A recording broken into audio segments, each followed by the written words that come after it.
একটা পরিবারের তিনজন সদস্য, স্বামী, স্ত্রী আর সন্তান। তাদের সকালবেলার ব্রেকফাস্টে স্বামীর, সকালের নাস্তায় স্বামীর 3টা রুটি লাগে, স্ত্রীর 2টা লাগে, আর সন্তানের 1টা রুটি লাগে। এখন আমি যদি সমান সমান করে আদল করতে চাই, সবাইকে যদি 3টা করে রুটি দেই, তাহলে স্বামী বেচারার জন্য ঠিক আছে, কি বলেন? কথা কি বুঝতেছেন না কষ্ট হয়ে যাচ্ছে? যদি সমান সমানের নিয়মে আগাই, তাহলে 3টা করে যদি রুটি দেই স্বামীর জন্য ওকে, কিন্তু স্ত্রীর জন্য 1টা বেশি হয়ে যায়। আর সন্তানের জন্য কয়টা বেশি হয়?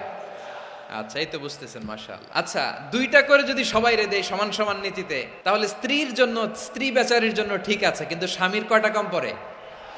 আর সন্তানের বেশি হয়ে যায় কয়টা? আচ্ছা, সমান সমান নীতিতে সবাইকে যদি সকালের নাস্তার জন্য 1টা করে রুটি দেই, সন্তানের জন্য ঠিক আছে, কিন্তু স্ত্রী বেচারির কম পড়ে কয়টা? স্বামীর কম পড়ে কয়টা? 2টা। কথা কি বুঝতেছেন?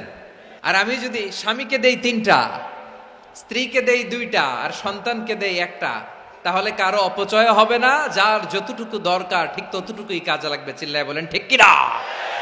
এটাই হচ্ছে ইসলামের আদল, যেখানে যার যতটুকু দরকার তাকে সেখানে ঠিক ততটুকু দিয়ে দেওয়ার নামই হচ্ছে আদল। চিল্লায় পড়েন আল্লাহু আকবার।